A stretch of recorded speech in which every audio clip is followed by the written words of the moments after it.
Good evening, YouTubers. Just thought I would add this today. Basically, I've mentioned a few bits of controllers with Xbox controllers. Here I've got parts of the controllers that I've had with a few of the YouTube videos that I've done already. And basically, my son made it noted that folk are viewing my controllers. So I just thought I'd maybe actually add a little from my experience to use out there if it maybe helps with some of the controllers out there I have used, and basically insight and basically how they look and the parts, and basically my experience with the controllers. These are the new controllers, right? As you can see, it's obviously the guts have been ripped out it and inside it. These two here. Now, I originally bought this one with the Xbox Series X, which is here. Okay, and I got that with a controller within a month. Within a year. The controller actually broke me, and I wasn't exactly the most gentle with it. I was quite hard at pushing the buttons and that. And to be fair, I believe that the controller wasn't strong enough, to be honest with you. And I wonder if maybe that's why they were selling the console cheap, because they were setting grade or level at the sell these. And these are the side panels of them. These bits here. Okay. And basically you can take them off and put them on any way you want. Then I went and recently bought the sports controller, which was about £60. Had that for about a year and 2 months before I started getting major problems with it. I originally fixed it on, as it's seen on my YouTube videos, and basically after 2 days it went again. The modulators, which are these things here underneath the pad, if I take that off just now, as you can see the modulator, see where I've marked it red here, that's basically showing me that there's a fault with this one on the left hand side. The reason why I've kept the parts is because this one looks fine. Sorry, my finger is on the road there. That modulator looks fine. I could probably take that off. That's a cage for it that actually holds your spinners. There'll be an actual name for them. Excuse the technical term that I don't have the actual technical term here, but that's your spinner, because your vibrates and your controllers. And then you've got your mini ones here. They actually, when you're pulling the trigger on a gun or the controller underneath, and you pull in this button here, that's what happens. You get these ones vibrating here, wee miniature ones. This kit here, obviously the circuit board. This is where it's marked red again, because that was a fault again, once again, on the left hand side. As you can see, moving left and right, but obviously there's a fault with this one, where my character would take control, and basically I was trying to follow other YouTubers and how to repair these. It wasn't an actual easy job to try and repair it manually, because there's some software you can actually check, where you can check your X's and your Y's, and how far it goes to the left and how far it goes to the right, and how far it goes up and down by 100% in a full circle. And whatever percentage it drops down to means that it's either weaker on the left, weaker on the right, weaker up, weaker down, with the X and the Y. Other YouTubers have got that on their video, and clearly I thought I actually fixed the issue from a previous YouTube video, but after a couple of days it didn't work. It started sticking again, and the game started taking control. So basically I actually ripped out the guts of the controller. There was no point, because it's past its warranty anyway, because I think Microsoft only gives you sneakily in the contract about maybe a 6-month warranty. Because of these modulators, you didn't actually get a full year with it, but you can pay the £2 from game and they give you a full year's warranty, which I think is just crazy. They should be giving you a full year warranty anyway, I believe. Now, putting that there at the moment, that was your circuit boards for the inside of these new controllers. Now, I thought I'd be smart and take off the facial here and add it to this one. Right, these are your old ones with no the 3.0 jack. These are the very first Xbox One controllers.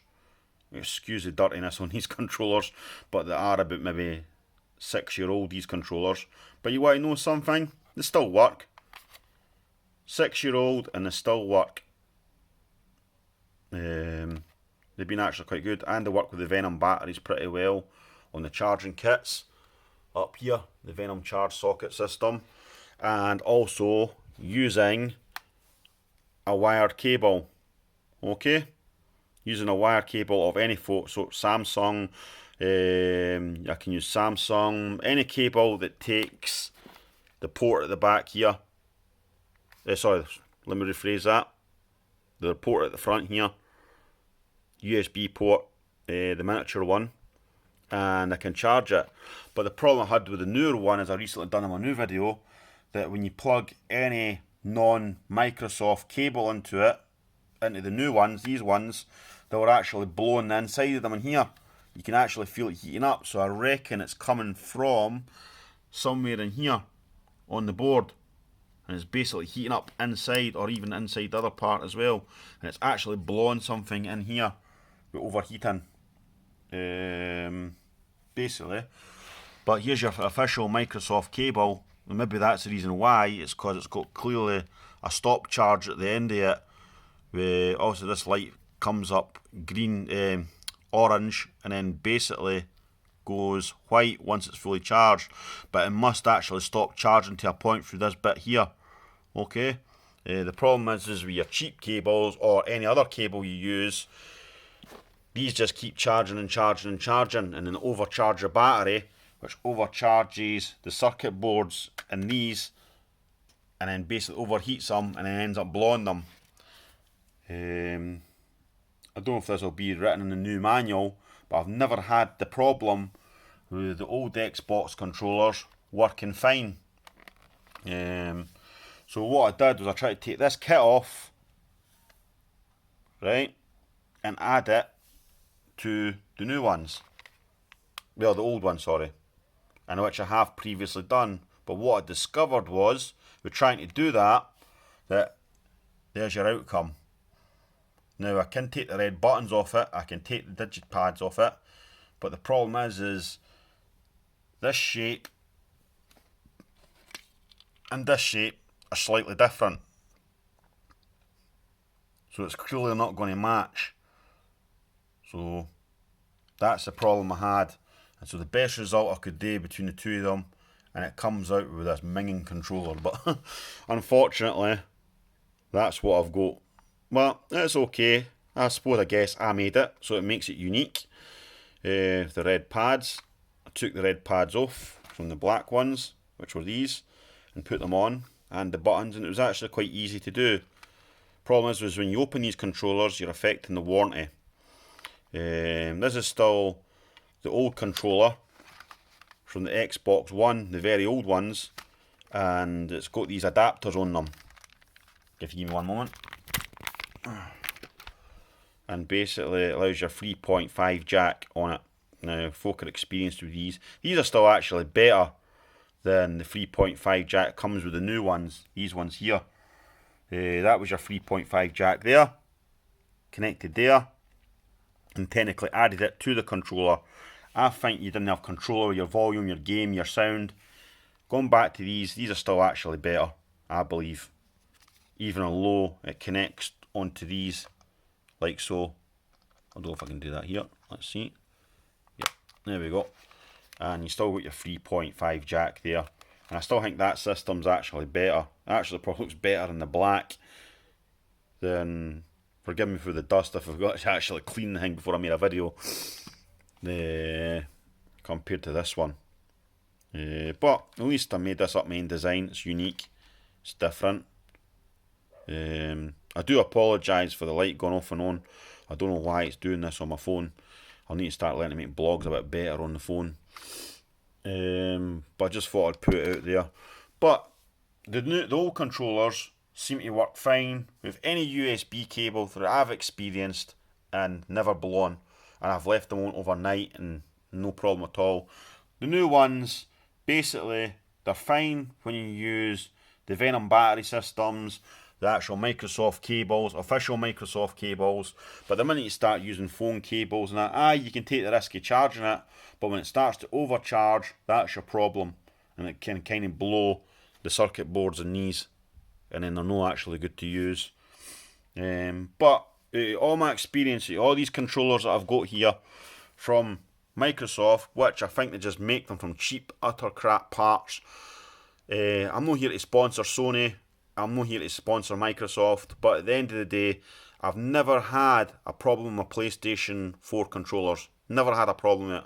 As you can see, I've got a PS4 there, and I've had no problems at all with it. I've charged up on all sorts of cables, phone cables, Microsoft cables, and it still charges. The new Xbox One controllers, the new ones, these ones here, basically, I've had so many things go wrong with them within 1 year. It's unbelievable, and I'm positive that these manufacturers mean it.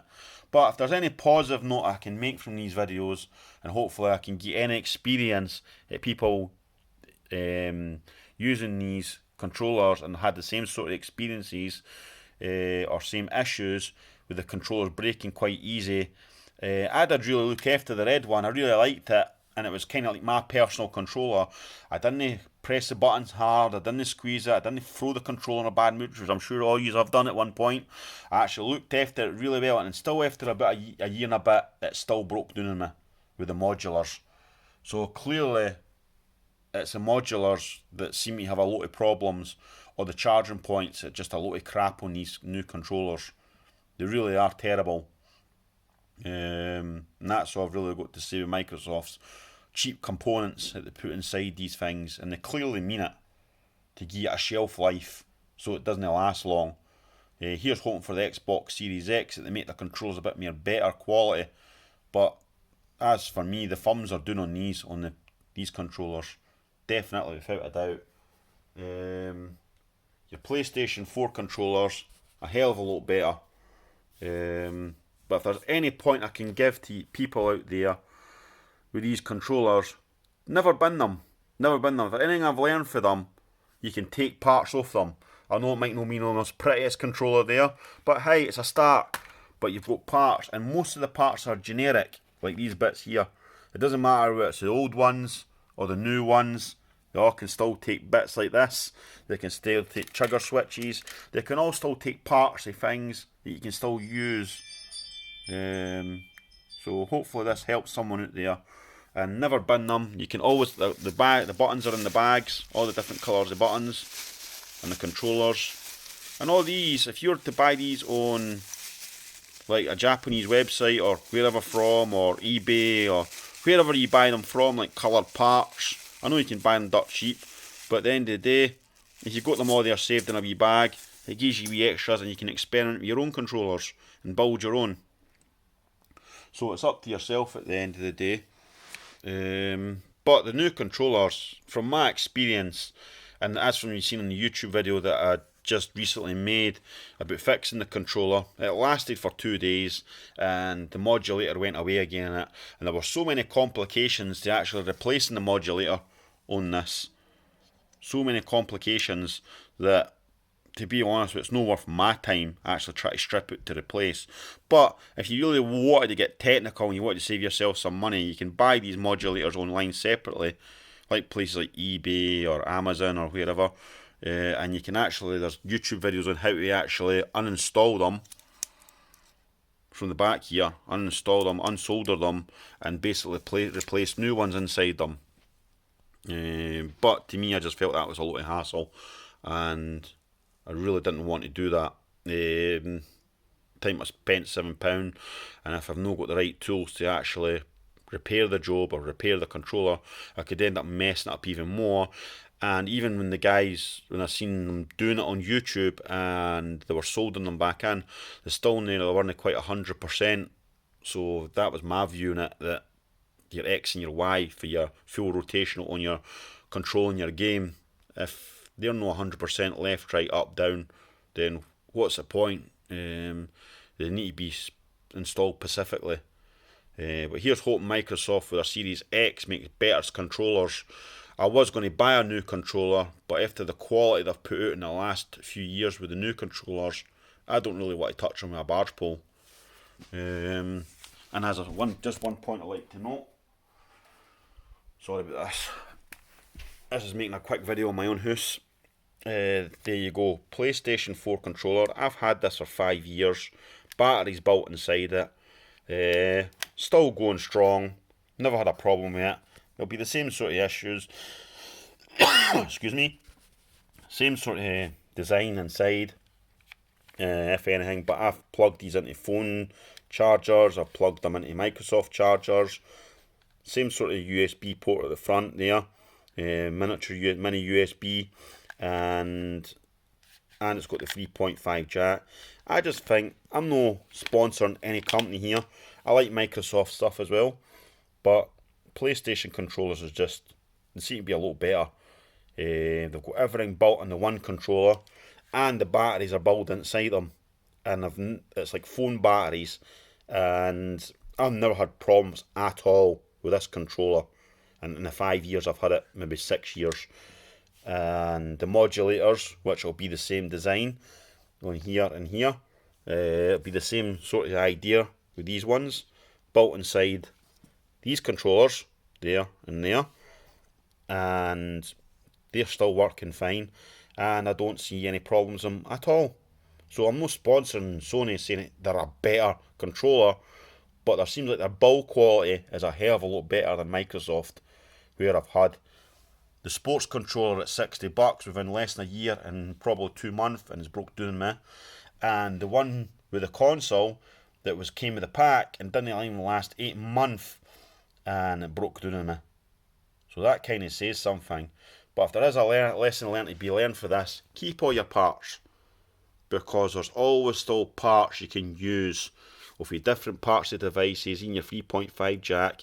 But then remember, some of it can be transferable between the old circuit boards and the new circuit boards. I'm just trying to see if I can find the example here.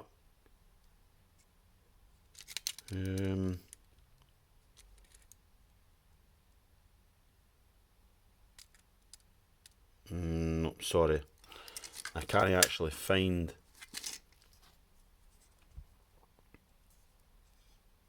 I don't know which one was which circuit board was which, but I'm sure it would come back to me which one can only take this connection. So there's slight variations. That's your 3.5 jack that connects to one of these controllers here. In fact, I'm sure it does connect to the both of them, because why I know that for a fact is because these were the two new ones that broke down over the years, and when I was using the 3.5 jack built in one on these circuit boards, the sound quality was terrible. It really was. Where these connections, these are a hell of a lot better, I still think, because you can control the game volume, you control the people's volume when you're talking to your friends online. You can hear a combination of mixed from the gameplay and the people you're talking to, if you find that easier. Where the ones that are built in to these controllers with a 3.0 jack here, that basically you didn't have really major control over it. So hopefully that's helped anyone out there a wee bit of advice. I'm not here to sponsor Sony, I'm not here to sponsor Microsoft. I don't get paid for this. This is just a quick homemade video on, I maybe need to do it a bit more professional next time, on how a wee issue where you may have with your controllers, or the quality of your controllers. So if Microsoft's looking at this, get your finger at your fucking arse. Sorry about the language, but make better controllers, Microsoft, because you're showing yourself to shame compared to Sony. And I'm not here to sponsor Sony either, but it seems like take a wee note from Sony. That's all I want to say. Hope you've enjoyed this. Hope this is helpful to anyone out there.